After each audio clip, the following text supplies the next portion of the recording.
अगर किसी दिन तुम किसी इमारत में एक ऐसा कमरा देखो जहां हर लाइट बंद हो लेकिन एक कमरे से लाल रोशनी जल रही हो, तो वहां रुकना मत।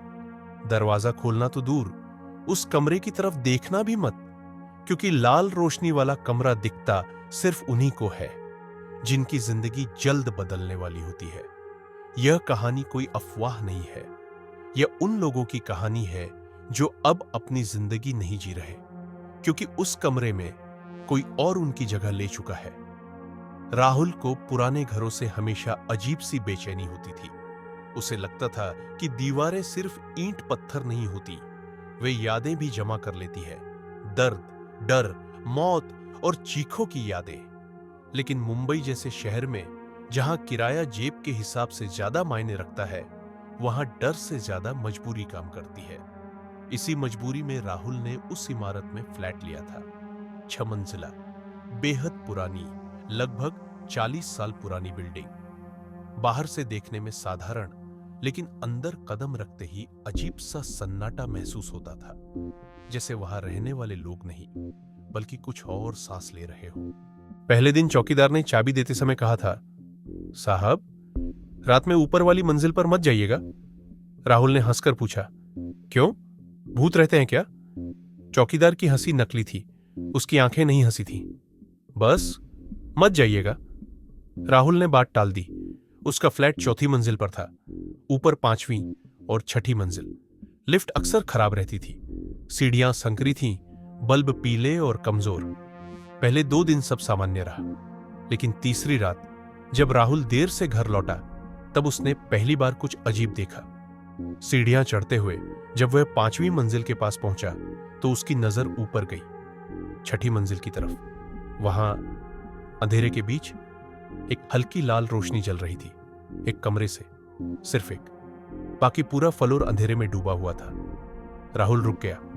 उसे लगा शायद कोई पूजा या इमरजेंसी लाइट होगी, लेकिन वह रोशनी स्थिर नहीं थी। वह धड़क रही थी, जैसे किसी की सांस, तेज धीमी, तेज धीमी। उसे बिना वजह घबराहट महसूस हुई, दिल तेज धड़कने लगा। उसने नजर हटाई और तेजी से नीचे उतरकर अपने फ्लैट में चला गया। उस रात उसने सपना देखा। वह उसी 6ठी मंजिल पर खड़ा था। लाल रोशनी वाले कमरे का दरवाजा खुला था। अंदर एक आदमी बैठा था, पीठ उसकी ओर। कौन है? राहुल ने पूछा। आदमी धीरे धीरे खड़ा हुआ, मुड़ा, और राहुल ने देखा वह आदमी राहुल ही था, लेकिन उसकी आंखें पूरी तरह लाल थीं और उसके होंठ ऐसे मुस्कुरा रहे थे जैसे मुस्कुराना भूल चुके हों और जबरदस्ती खींच दिए गए हों। राहुल चीखते हुए नींद से उठा। पूरा शरीर पसीने में भीगा हुआ था। घड़ी देखी, 3:17 AM। अचानक ऊपर से किसी के चलने की आवाज आई, 6ठी मंजिल से। अगले दिन राहुल ने पड़ोसियों से पूछा। ज्यादातर ने बात टाल दी। कुछ ने साफ मना कर दिया कि ऊपर कोई नहीं रहता। एक बूढ़ी औरत ने धीमी आवाज में कहा, बेटा, उस मंजिल पर कमरे हैं, लेकिन रहने वाले नहीं। तो रात में लाइट कौन जलाता है? राहुल ने पूछा। औरत ने उसकी तरफ देखा, बहुत देर तक। जो जलाता है वो आदमी नहीं है। उस रात राहुल ने तय किया वो ऊपर जाएगा। डर लग रहा था, लेकिन उससे ज्यादा बेचैनी, जैसे कोई चीज उसे बुला रही हो। रात के 1:30 बजे वह सीढ़ियां चढ़ने लगा। 5वीं मंजिल पार करते ही हवा ठंडी हो गई। बल्ब फ्यूज हो चुके थे। 6ठी मंजिल पर पहुंचते ही वही लाल रोशनी, अब वह और तेज थी। कॉरिडोर में 4 कमरे थे, 3 पूरी तरह बंद, जाले लगे हुए, 4था खुला हुआ। उसी से लाल रोशनी बाहर आ रही थी। दरवाजे पर कोई नंबर नहीं था। राहुल ने अंदर झांका। कमरा खाली था, कोई फर्नीचर नहीं, कोई सामान नहीं, बस सामने की दीवार पर लगा हुआ एक बड़ा शीशा, और शीशे में कोई और खड़ा था। राहुल ने पीछे मुड़कर देखा, कोई नहीं। फिर शीशे की तरफ देखा, वही आदमी, वही चेहरा, वही शरीर, लेकिन उसकी आंखें लाल नहीं थी, वे काली थी। शीशे वाला राहुल मुस्कुराया। इतनी देर लगा दी? उसने कहा। मैं तुम्हारा इंतजार कर रहा था। राहुल पीछे हटने लगा, लेकिन दरवाजा अपने आप बंद हो गया। लाल रोशनी तेज हो गई। कमरे की दीवारें जैसे सांस लेने लगी। शीशे वाला राहुल बाहर निकलने लगा। शीशे की सतह ऐसे लहराई जैसे पानी।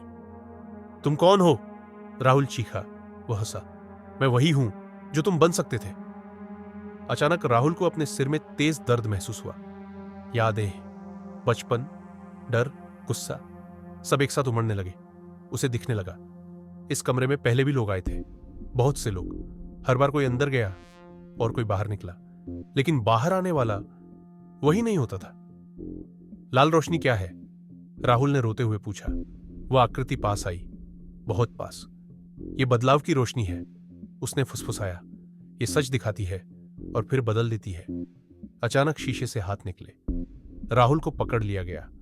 उसने चीखने की कोशिश की, लेकिन आवाज गले में ही मर गई। उसका शरीर भारी होने लगा और दूसरी तरफ वह आकृति ठोस होती जा रही थी। कुछ मिनट बाद सब शांत हो गया। अगली सुबह चौकीदार ने छठी मंजिल पर किसी के चलने की आवाज सुनी। लाल रोशनी बुझ चुकी थी। कमरा बंद था। राहुल का फ्लैट खाली मिला। पुलिस आई, कोई सुराग नहीं, बस एक अजीब बात। छठी मंजिल पर अब एक कमरे में नया ताला लगा हुआ था। कुछ हफ्तों बाद एक नया किराएदार आया। पहली रात वह बालकनी में खड़ा था, तभी उसकी नजर ऊपर गई। छठी मंजिल, एक कमरे में लाल रोशनी और कमरे के शीशे में कोई मुस्कुरा रहा था। अगर आपको ये वीडियो पसंद आई हो तो इस वीडियो को लाइक करें, चैनल को सब्सक्राइब करें और कमेंट में बताएं आप किस तरह की हॉरर कहानियां सुनना चाहते हैं, ताकि मैं आपके लिए और भी अच्छी कहानियां लेकर आता रहूंगा।